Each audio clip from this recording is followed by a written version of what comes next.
Hello, everybody, and welcome to A Real Point of View.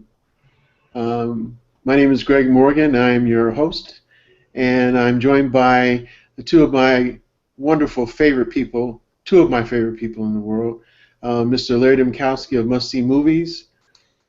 Wave to the people, Larry. Hello, how are ya? And the movie maven herself, Miss Karen D. Wave to the people, Karen. Well, today, ladies and gentlemen, it's so good to be back. I just want to say that. I've been away for a while, so it's really good to be back. Oh, good. It's good to have you. It's good to be back. It's good to be back, all three of us, really. We've taken a little hiatus last few weeks to celebrate and do things with family, and also work on some other things, personal things out there. But it's good to be back. It's good to be talking to everybody here on A Real Point of View. And so today's subject, why don't we go ahead and talk about that? You know, we sit here, we talk about film all the time. Every week we talk about film, what we like, trying to influence those people who are watching us and listening to us on films that we think would be worth their while. But you know what? As critics, you know, we sit back and we think, you know, what's the best film for our audiences? What's the best film for friends and relatives to see? And we go back and forth and, you know, try to decipher and figure it out. But we thought it would be a really interesting idea to talk about what really goes into making or a good film, what makes up a good film. So the three of us were trying to figure out, you know, what would we be able to present to our audience about what goes into making a good movie? So this idea was pretty much the brainchild of the Must See Movie Critic, Mr. Larry Dimkowski. So Larry, why don't you get us started on this journey, as it were, about trying to find out what makes a real good film? Well, you know, Greg, this is a great question, and I think that anybody who goes to see movies or watches them at home has their list of their favorite movies, and that list may be, you know, the same list it's always been, or it may ebb and flow depending on what they remember. But I'm willing to bet that there are certain elements of those films that they really like that are similar between each film. It doesn't matter what the genre is. It doesn't matter what the movie's about, what the actors are in it. There is a separation too, and we'll get to that later. But there are certain elements that are necessary. For instance, is it a good story? Mm-hmm. Is it worth watching? You know, is the visual narrative, the camera work, is it telling the same story as the actors? Because after all, this is a visual narrative. This is a visual medium. So what we see should take the lead role in how the movie is delivered to us. Other things can change things as well. We can look at how was it acted. We can look at many different aspects. The music in the film. But I like to start out with this thing called does it engage me? Mm-hmm. Is it interesting to me? Do I want to see this? Do I want to see this movie? Am I leaning into it? Am I embracing it? Do I start imagining myself in the role, or am I just totally transfixed by it? I'll give you an example. The first time I saw Star Wars, Mm-hmm. Back in 1977, A New Hope, before it was called A New Hope, Right. and within seconds, the movie totally engaged me by showing the narrative, and then and then this big ship coming by, and there's some blasts happening, and this ship has like all these engines in it. And I said, "Wow, that's a big ship." And then a moment later, you see this triangle appear at the top of the screen, and it kept getting bigger and bigger and bigger and bigger. And the next thing you know, it's covering the whole screen. And you know what? The ship is only halfway passing you. Right. And at that moment, George Lucas and his compatriots in making this film told us everything's changed. Mm-hmm. Now we'll sit back and enjoy the show. And so he did something very different, but he gave us something that we all could understand at the same time and made it engaging. And from that moment on, people were leaning forward and cheering and laughing, and they could have just, somebody could have just looked into this camera and said, "Feather," and we probably would have just gone crazy. They had us, and they had us, and Lucas knew that if he couldn't get us in the first moments of that film, he'd never get us. Mm-hmm. So, the story, throughout the story, for the most part, is very engaging. There's some slow parts. The story is simple. He didn't go off into a lot of different directions or do a lot of crazy things. He kept it simple, an easy story to tell. The visual narrative matches the action that the actors are doing, and they work together to promote the story. And when we're done at the end, we're humming the Star Wars theme in the background, in our heads and with our friends, and we're making the sounds of lightsabers, and we're all trying to mimic the Wookiee, for crying out loud. So this film took elements and brought these elements together and made something that has become a part of the American film, the American film experience. Was it perfect in every respect? Absolutely not. But so many things worked together that moment that it made it worthwhile to see. That's pretty good, Larry. I think that film drew me in as well. I am a big fan of the movie series, we'll say, of the Star Wars. For lack of a better way of saying it, the Star Wars world of Star Wars, we'll say, all the different films that have been made, and even most recent one, the Star Wars, the Force Awakens. Really good, really well done. Now, looking at for me, another aspect of what would go into making a really good film, I think we have to establish that a good story, as you alluded to, Larry, makes all the difference. But also, too, I think I found, for me, a good narrative where we have someone actually telling us a story. And a good example of that would be a film that I think is one of my favorite films, which is To Kill a Mockingbird. The actual writer of the story is narrating the story about her childhood and the events that occurred in her small town in the South that impact not just the town itself, but human nature. Impacts the way people talk, the way people think, the way people dealt with situations. This made this film, for me, compelling.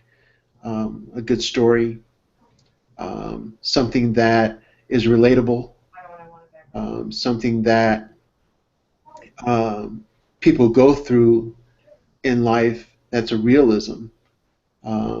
Now, I'm not saying that things that happen in, for example, in Star Wars don't take on realistic ideology. It does, but at the same time, it is still fantasy.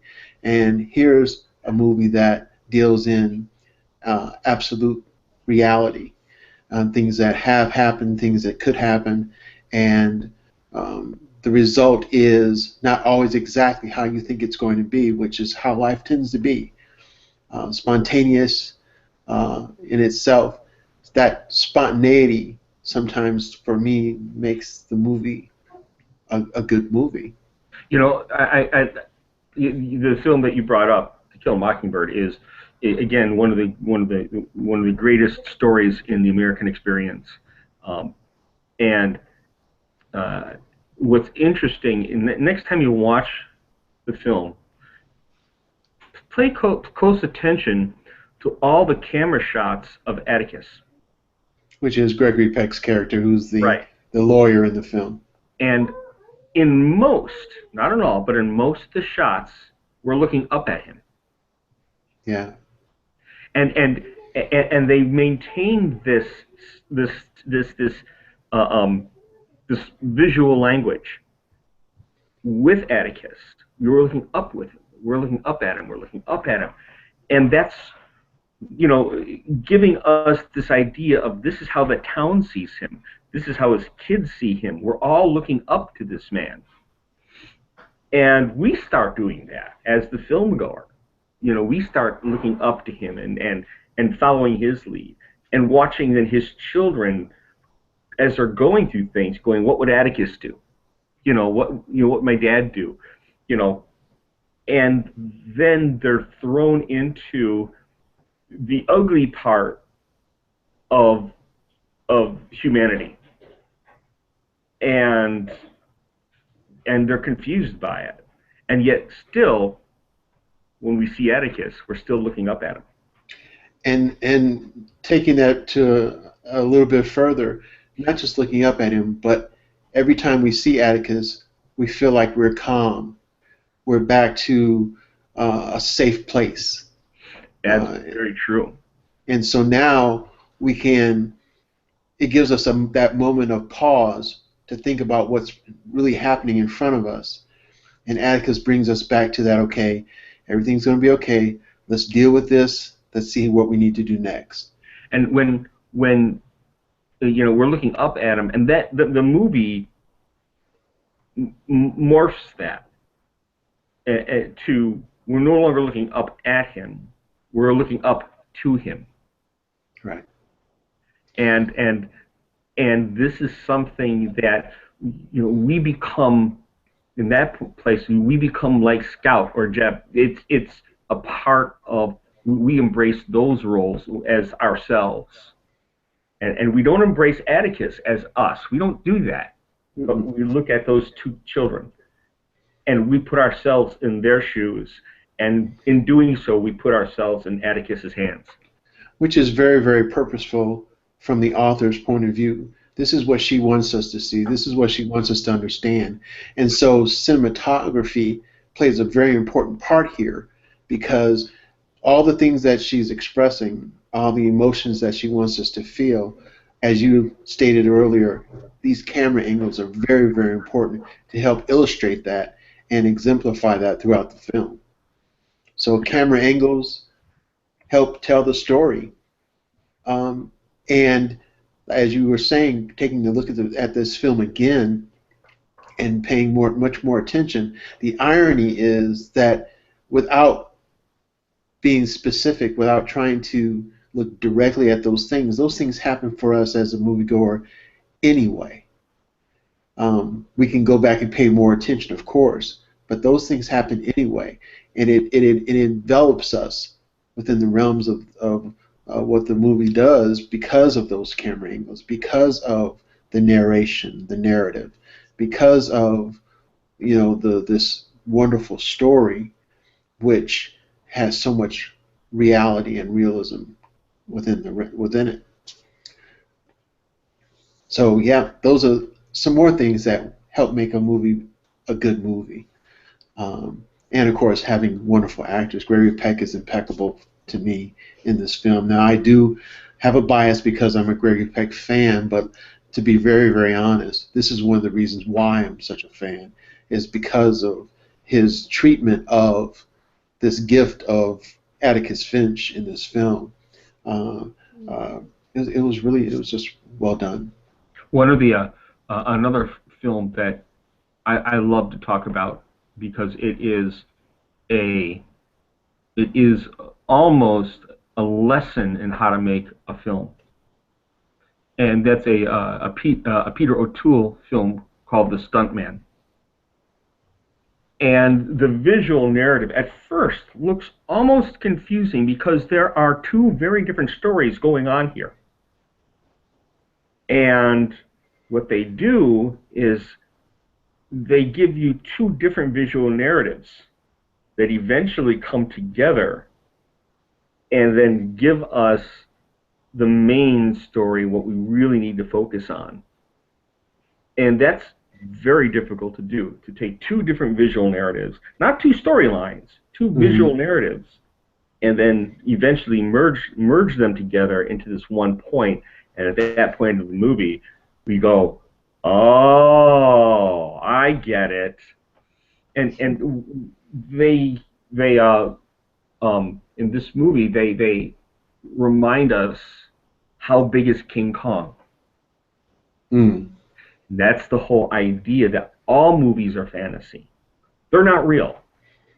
Right. But we allow them to be as moviegoers, just for a moment in time and space. You know, we just for a couple of hours, we surrender ourselves to that film.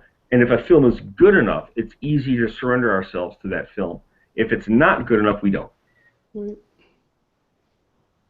We don't. And Karen, you're nodding your head. Yeah, I agree with you. You have to suspend it. The movie has to cause you to suspend your disbelief. If you don't, if the movie's not good enough, you're not going to suspend your disbelief, so you're not going to go on the ride that the director wants to take you on, or that the writer wants to take you on. So I totally agree with you. What's a good example of one that does that for you?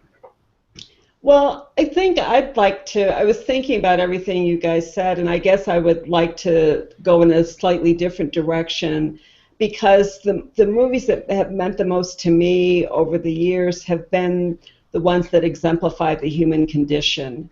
Yeah. And for me, a number of those movies have been historical dramas. One that comes to mind that just means a great deal to me is a movie called 13 Days. It's a movie with not terribly well-known actors. I mean, if you know movies the way that we do, you know these actors. Bruce Greenwood played John Kennedy. Stephen Culp played Bobby Kennedy. And there were a number. Donald Moffat was in this movie. He's a very well-known character actor. And the movie was about the Cuban Missile Crisis in 1962, and 2 weeks in October, where the world was literally teetering on potentially on the brink of destruction. And this movie, I mean, I was a kid when this happened. I don't remember that specifically, but in talking to my mom about it later, and my dad before when Dad was still here, I mean, my parents were extremely concerned. My father was in the reserves and thought he would have to ship out to go to some sort of military front. And my mother was extremely upset. She was beside herself. She wasn't sure what she was going to do if Dad had to leave all of, you know, at this point there were 3 kids in the house. I mean 4, because it was you too, Greg. So, you know, so there are those aspects that from my own life that I remember, and then there's this sort of just this almost larger than life story that plays out, except that it gets real down to a very personal level. So to me, 13 Days really masterfully juxtapose the world stage with the intimate day-to-day stage that people deal with. And so for me, the movie was just visceral. And I mean, you know, when people talk about movies that make them cry, they're usually romances or movies where people are dying or, you know, something like that. Those aren't the movies that make me cry. It's movies like 13 Days.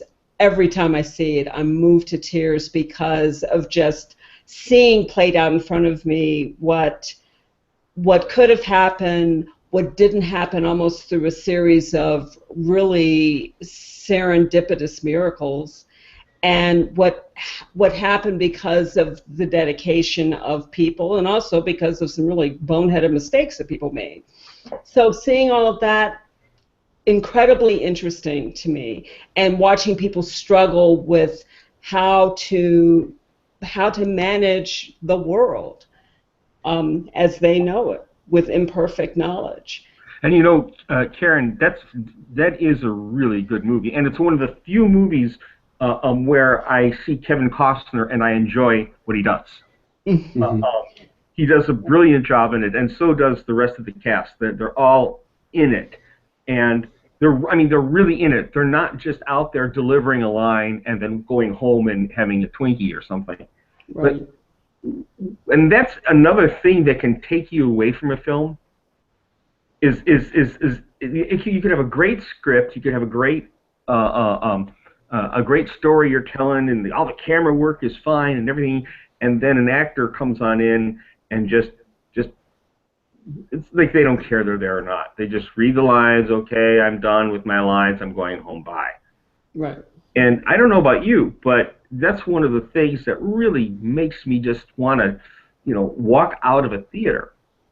When there are things like that in a film that just make me want to turn off the projector of the theater, and turn on the lights and tell everybody to go home. And that used to kind of really get me, and then I realized what's going on. Is that there's so much of this movie that is good, and I want to see it succeed. Yeah. And when something happens in a film that just it's like, somebody's fingernail going over a chalkboard. Chalkboard, for some of you people out there, is you find them in schools. They're not whiteboards. They use chalk on them and stuff. Oh, they're either green or black. I think red one. You have to explain that.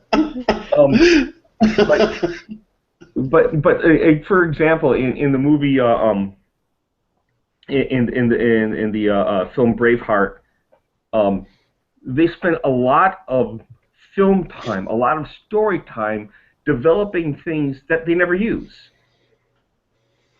And it's just like, if you could cut that movie in half, you'd have a better story. You'd have a better, you have a story that's engaging, that you want to watch. But because of how the film was put together, it like takes all the good things and throws them out the window and says, we don't need that. We've got an idea. We're going to do backflips, even though they don't do backflips in that movie. And it just really, it really is upsetting to me. There are many movies that are like that, where we start talking about them not necessarily as what happened in the film, but what we think might be better if that film did. So when that happens, there's something about that film that engaged you, that made you think about it, that made you wanted to talk about it, that made you wanted to remember it. And it's not just a bad film that you're trying to forget. Believe me, some bad films I don't want to forget, because they're just that precious, they're that bad. But there's another film out there that, and Karen, when you said they took this massive global story and they showed the intimacy behind the individuals, trying to figure this whole thing out. And I think no movie does that better than Casablanca.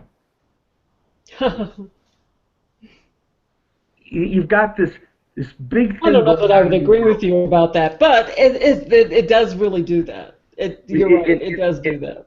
You think this big thing, with the Germans, the Nazis, World War II happening, world is ending, world could end. And then at the end, what makes both Rick and Victor Laszlo do what they do is because they love the same woman. because they don't want a world, they don't want her to have to live in a world with such terrible things going on. Right. And so they really, and the movie just doesn't throw it at you. You slowly learn that. It slowly develops, and this is what makes that film engaging. It gives us something to care about, to want to care about.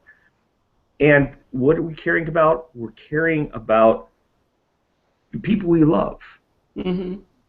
And this movie does a great job doing it. The cinematography in that movie is very well done. In some ways, very simple.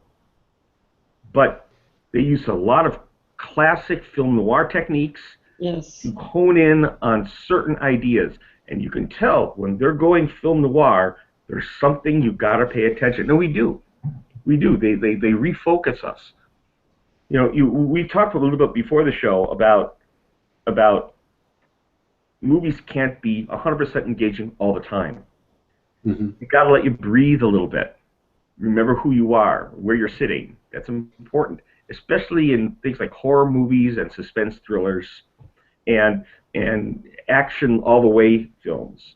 Otherwise, what they're going to do next won't necessarily have any impact on you. Yeah. Well, I think what happens is that you emotionally distance yourself because there's only so much information you can take in at one time. And if you get bombarded with too much information, and this happens a lot, I think, in movies that deal with like racing or like like a lot of adventure movies or some thrillers, it's like their excuse for the movie is just to keep bombarding you with special effects or keep bombarding you with, this is happening, or it's like one roller coaster ride after another, one thrill after another. But even in roller coasters, you have a dip, you have a space where, and then you get ready for the next big drop or the next big, or you're resting while you climb to the top. And then when you get to the top, something amazing or bad's going to happen, but you're ready. And the movie also has to let you breathe, like you said, Larry. You have to breathe with the movie. And if movies don't let you breathe, then you just check out because you have to breathe. And I want to. Oh, go ahead, Greg. I just wanted to bring up a movie. My wife and I were watching this movie, and it started off pretty fast, and it kept moving, and it kept moving, and it kept going, kept going. And if it wasn't for the fact that we were watching this movie at home, I don't think I would have been able to sit in the theater to watch it, because we had to literally stop the film three times. And it wasn't like it was a humongously long film. It was about a typical length of time. It's just that the first time, my wife said, pause it. And I'm like, what's wrong? She goes, I can't, I need a moment. Oh, Lord. And I was like, what was the movie? What? Yeah, I'm going to get to it. I just wanted to say, and then not 5 minutes later after we started back again, I said, okay, hold on a second. I had to get up and just kind of stretch because the movie was moving so quickly and everything. I mean, don't get me wrong, it was entertaining. It's just that it was moving so quickly and it was just going from one thing to the next thing. And this is a detective thriller. And it was going one through, and we literally had to keep stopping. So the name of the movie is Running Scared. Oh yeah. With the Paul Walker. That one. I haven't seen that one. And I'm not gonna. But I've heard about it. By no means am I going to give away the plot or anything like that. It's just that the movie was moving so quickly that it forced us to stop. Now, those people who saw this movie in the theater or saw this movie nonstop, it's like binge watching, only times 10. Yeah. And finally, at the end of the movie, you get to breathe, but there's only like 2 minutes left. That's where you breathe. And I know the movie well, and you're right. And there are movies like that, and it's I think this is a sad development in Hollywood motion pictures. I'm saying Hollywood motion pictures. So many of these motion pictures for the past 10 years or so have been made like a video game. They have that video game type of action going, and they're even scripted out like way a video game action scene has been scripted out. Mm-hmm. And and sometimes they just draw you on this forever, never-ending series of events that it's almost like falling into the conclusion.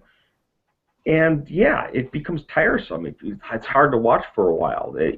A movie that does this really well is a German film called Run Lola Run. Oh yeah. And this is one heck of a wonderful film. The premise of this film is you've got this girl who wakes up suddenly, and her boyfriend is going to go do something really bad. He is going to try to rob a bank. She needs to stop him. And so she runs to stop him. And before too long, she gets there, but it's too late. The boyfriend dies. And the whole time she's running and trying to get people to help her. They don't believe her. And she screams. And as she's screaming, she wakes up. Like in the first thing in the first scene in the film. And so she tries to do things differently. And it happens several times throughout the film until she finally finds a way so that both she and her boyfriend don't die. Now, what's great is that at the end of each sequence, we have a moment, where it's like we can breathe. And it does it so well, and it does it purposely, and it makes a lot of sense. If you don't mind watching a German film, I know a lot of people don't like to watch movies that are in different languages. This is a good one, and it'll keep you on the edge of your seat, yet at the same time, you'll have a chance to breathe in between each set of actions. Right. Well, I have a movie I wanted to talk about that deals with another aspect of what I think makes a good film. You've always heard the term location, location, location. Oh, yeah. One of the things about film early on in my childhood is I really got into Westerns. Early on, watching movies, sitting next to my mom on Sundays sometimes, or Saturday matinee movies, things like that. Got into seeing a few Westerns. And one of the most impressive Westerns to me, especially in modern day terms, as far as Westerns is concerned, is a movie called Open Range. So I'm bringing back your favorite actor, Larry, Kevin Costner. Now, whether you're a big fan of Kevin Costner or not a fan of Kevin Costner, this is a really good film. It's a good film because of the location. Now, you know, we've seen a lot of films that are Westerns, people who watch Westerns, and, you know, you always see the cavalry running this way and the Native Americans running that way and the settlers running that way. This is not that film. In this film, we have a subject matter, and the subject matter in itself is enough to fill this whole movie. Now, within the realms of this subject matter, a lot of things take place. We have honesty, thievery, bigotry, crime, happiness, sad. I mean, every emotion that you want to come out in this rainbow spectrum of emotions is facilitated in this film. But one of the things that's cool about it is you actually see these guys in an open range, moving cattle along, stopping with, you know, the wagon train with the cook and all these cool things that you see in a lot of other films. But it takes a different change, a different turn, because they send somebody to town to get some supplies. And in the realms of this film, you see the open range, you see sunniness, it's raining, they're getting dirty because of the rain.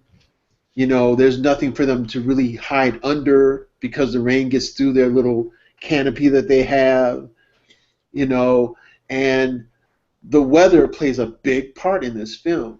So this is one of those films where weather actually is a good element in the film. We have sunny days, we have rainy days, and it doesn't stop the progression of this film. It just adds to the progression of the film. And I just like the fact that, you know, it wasn't a perfect scene where everything is okay for everything to happen. It didn't matter. If it was dry, they kept going. If it was rainy, they kept going. If it was sunny, they kept going. And the story developed and kept developing regardless of how good the weather was. And it seems like when the rain stopped is when everything changed again. Are you talking about Open Range? Yes. With Robert Duvall and Kevin Costner and Annette Bening. Yeah. Hmm. This is a good film. This is Yes, a it good is. film. And again, I'm not a Costner fan, but this film is better than Costner. It's well made. There's a lot of there's a lot of production value. People hear this term production value. What does that mean? It means that it's well thought out. It's planned out well. They don't take shortcuts. They do take risks. It's honest with itself. It doesn't just throw something in at the last minute to resolve something. It's and part of, we talk about a good story. Part of the reason why you want a good story is so that everybody involved in the motion picture gets it.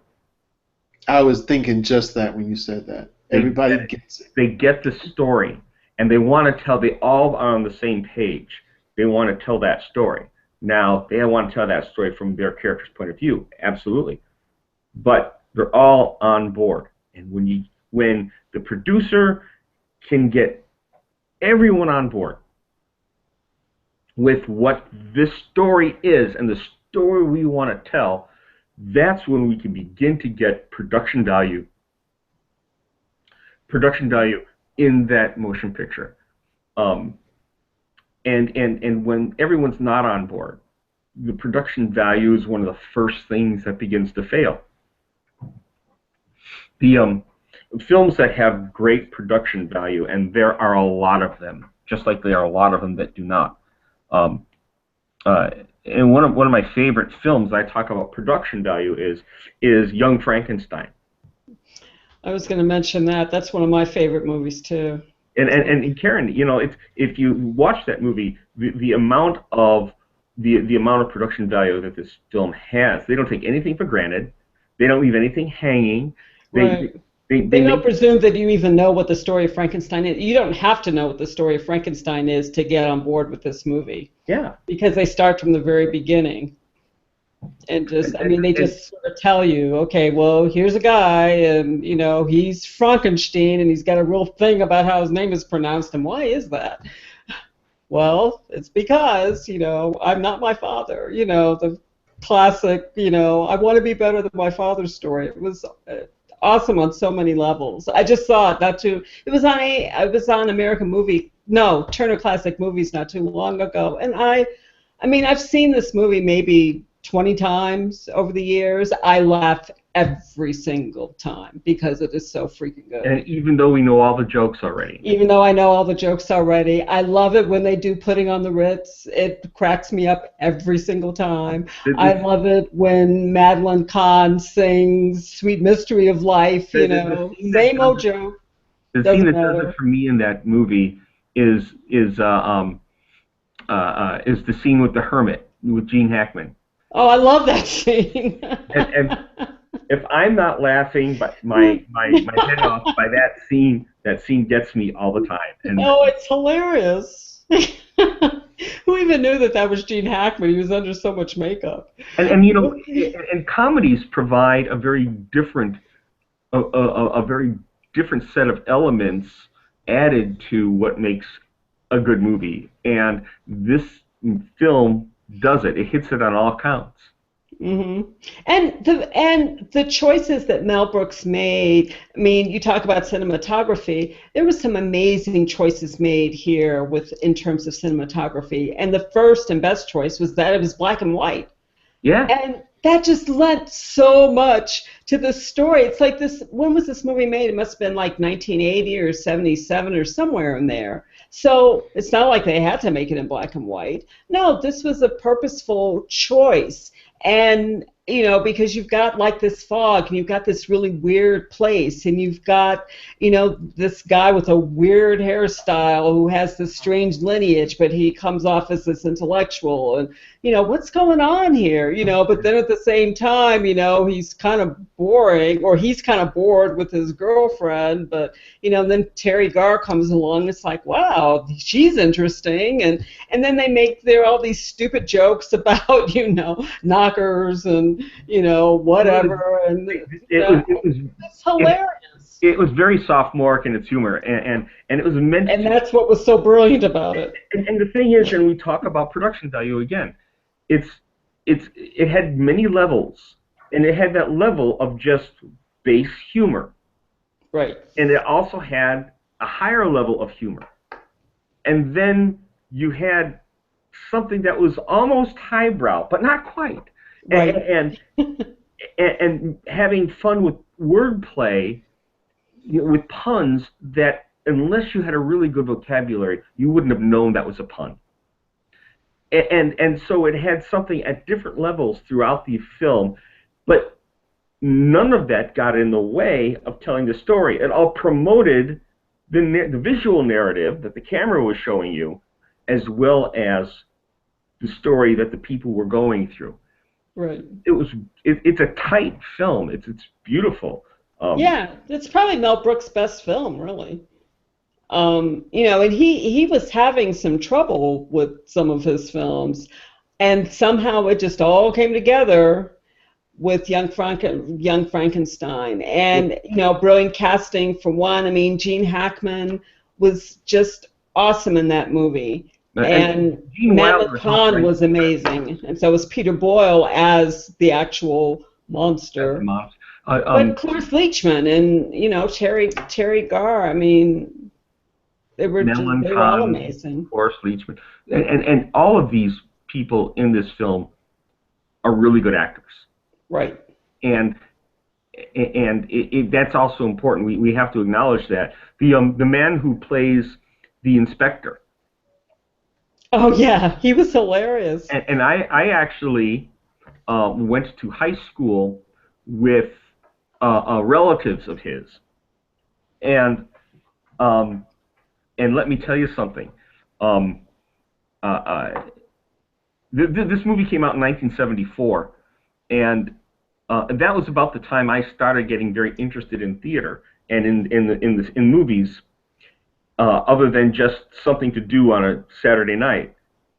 And this one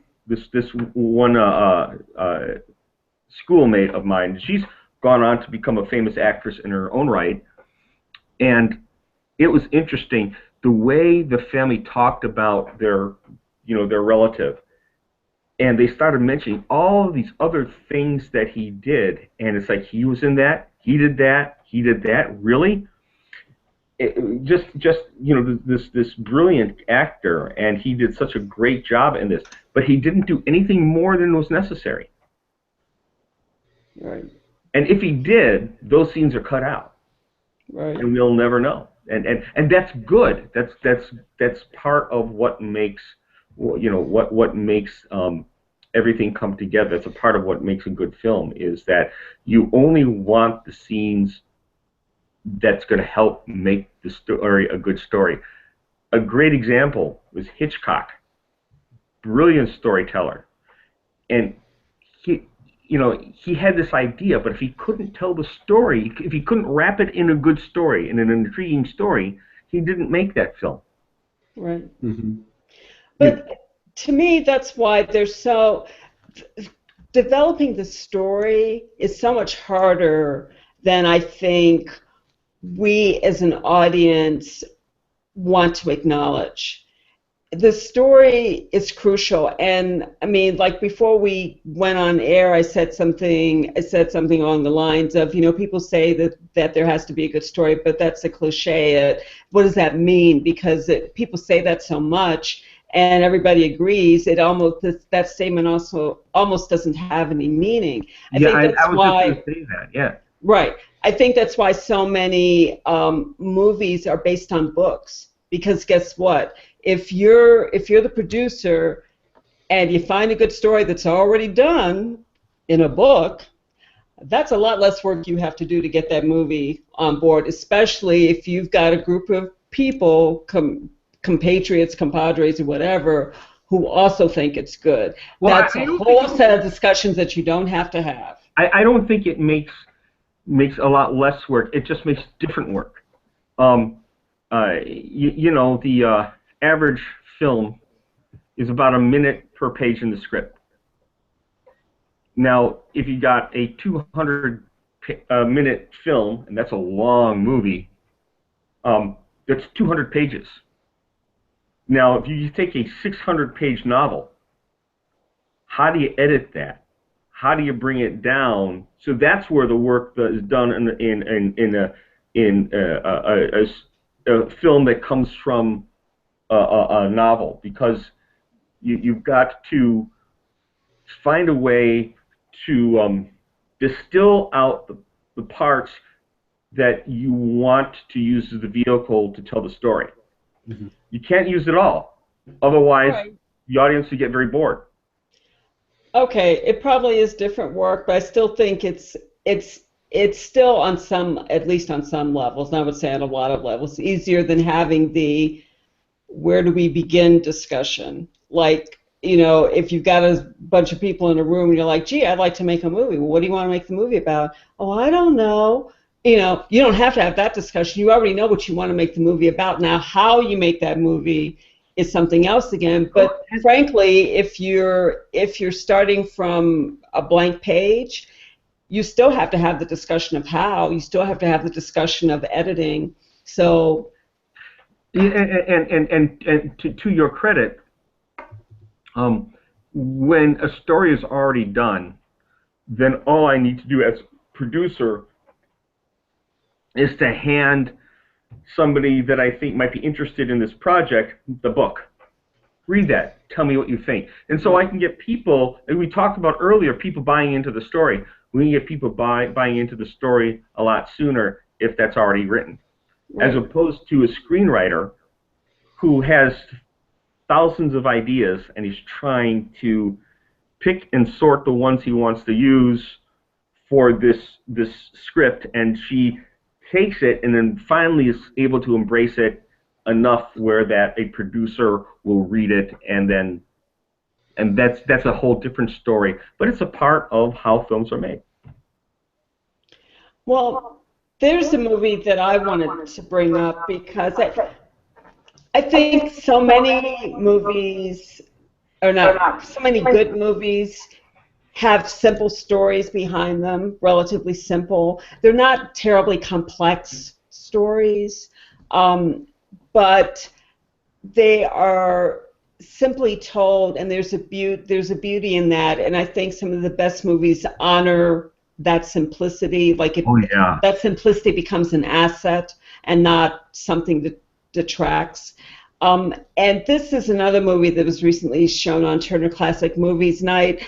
I've always loved this movie. It's almost, I guess I can get it on a DVD, but you can't stream it because it's just not terribly available. But the movie is called The Competition, and it stars Richard Dreyfuss and Amy Irving and Lee Remick. And the movie was made, I want to say the movie was made in 1979, 1980, somewhere in there. And and again, it's one of those movies, I've seen it at least 10 times, and every single time I'm caught up. And it's just really well done for what it is. It's a relatively simple story about a person who wants to compete in a piano competition. On the way, he meets up with this person who he was kind of sweet on, and now he's worried that she's going to distract him from doing well in the competition, and it's that little struggle that goes on. So well done. Richard Dreyfuss was just, you want to slap him and hug him at the same time, and that to me is the mark of a brilliant actor. Well, I think you have a character who just, infuriates you and makes you want to cry at the same time. Well, I think that this film, about the strengths that you just mentioned, you're right. But this film also has a lot of weaknesses too. I don't. In my personal, this is my personal opinion. The film fell short on a few things, not major, but enough to detract the audience from. I think because of those things, it didn't get the real credit it deserves. This is not uncommon. It happens to a lot of films where it's brilliant, except for a few pieces to it. And these aren't necessarily pieces that make you angry, like the one I mentioned earlier. But they just fell short with something. They took a risk that they shouldn't have taken, or they didn't take a risk when they needed to, and it could be 1,000 different things. Well, where did the movie fall short in your opinion? In my opinion, I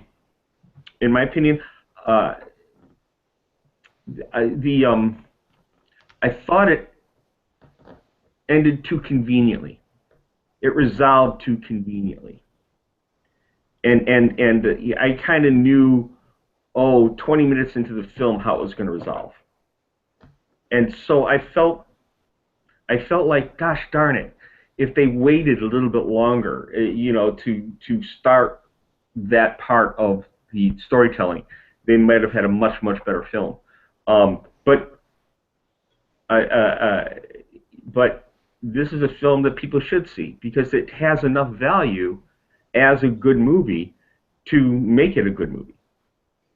Well, I think one thing that I like when we talk about what are good movies, I like movies that try to tread on ground that hasn't been trod on much before. Yeah. And there's a lot of fertile ground with regard to the pursuit of the arts. And to me, that's an area where movies sort of just generally fall short. Movies about the making of art or the pursuit of an artistic endeavor, in my opinion, generally aren't that well done, especially when you're talking about visual artists. One of my least favorite movies ever is Pollock. I was going to mention that. With Ed Harris. I can't abide that movie. Well, and I think that when you...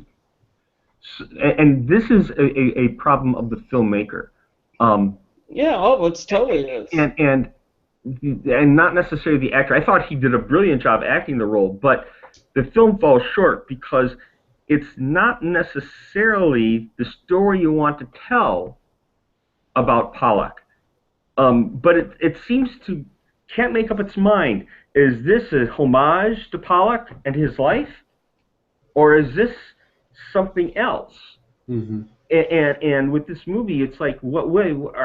And to me, it's almost like the people making this film, or some of them, are too close with their emotional feelings towards Pollock's work and Pollock's lifestyle to be able to separate one thing from the next so they can tell a better story. Mm-hmm. Right. And we see this all the time in films where sometimes, and you mentioned it earlier, Karen, sometimes less is more. Don't try to tell his whole story. Tell us about this story. Otherwise, make a documentary. Or make a decision about what interests you. I mean, and to me, the problem with especially artistic endeavor movies like Pollock, like Andy Garcia was in, what was that movie that he was in? It was about another painter whose name I can't recall offhand. Modigliani. Andy Garcia was in a horrible movie called Modigliani, where he played Modigliani. And it was like, yawn. I really don't care that they drink themselves to death. I really don't care that, they whore around. Or I mean, it's like boring. I care about their art. Like otherwise it's just some slutty guy walking around in a movie. Tell me about the art and how did they make their art, but movies are not very good at that. You have the same issue with to a lesser extent with Van Gogh's, with the movie, it wasn't called Van Gogh, but it was the movie about Van Gogh starring Kirk Douglas, same sort of thing. But you see that over and over again. And I think, with Pianist, with, what was that, Intermezzo, with John Garfield, same thing. It's like, okay, Kim. Now, interestingly enough, there's another film. It's not about the arts at all, but it's brilliant in its own right, and it's a movie called. There's two movies with this title. One, the movie is called Saving Grace. One is about some people who grow marijuana and save grace that way. The other one is about the Pope. And Tom Conti plays the Pope. Oh, I was going to say that's an old movie. 1980, I think. Yeah. I think it's Saving Grace, 1980. I could be wrong. If I'm wrong, I think you're pretty close. It's I remember now. It's 1986. And what's great about this movie is they keep it simple, simple, simple, simple. Where they don't get into the whole rigmarole of being Pope, as much as it's the Pope is just a man who has some strong feelings about something, and he gets caught in the part of the world that isn't discussed. And it's really well done. This is a movie that has a lot of production value from beginning to end. They don't try to tell too much of the story, just the right amount. They don't try to force something down your throat, but they reveal something that you might want to think about. Well, ladies and gentlemen, we're getting close to that time. So what I'd like to ask you guys, as far as things that you feel are the most important as far as what goes into making a good movie. For me, a lot of times it deals with a good narrative for the story. Larry, what do you think goes into, and we'll let Karen have the last word here. Larry, what do you think is one of the better things you feel makes up a good movie? Well, I stick to you got to tell a good story. You have to make it engaging. If you tell a good story and make it engaging, the audience is going to be more accepting to what you do.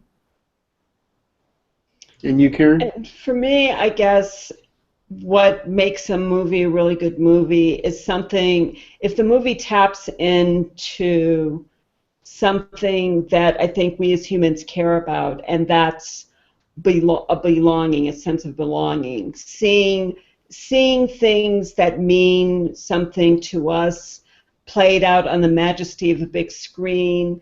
We understand that we're not alone in experiencing the things that we experience, and maybe we see ways to solve or resolve or deal with some of the issues that we as humans deal with. And some of the best stories, some of the best movies to me adeptly deal with that search for belonging and with the human condition. One last note. We didn't really get to talk about it too much. I think we kind of briefly mentioned it in hopes that we would get to it more directly later, and maybe it'd be something that we can utilize at another time, is the music, which tends to help us through our journey of the film itself. Well, ladies and gentlemen, thank you again for listening to us as we try to discuss things that we think will be very helpful to you. At least we hope so. We hope it's helpful to you. Here on A Real Point of View, And I'd like to say thank you again for listening, and I hope to have you watching and listening again later on here on A Real Point of View. Check out our YouTube channel, and also find us on Google Plus, and also Facebook. So for the three of us, I'd like to say thank you again for watching the show, and find a good movie out there, and make sure that you sit down and give yourself an opportunity to enjoy it. Take care. We'll see you guys next time.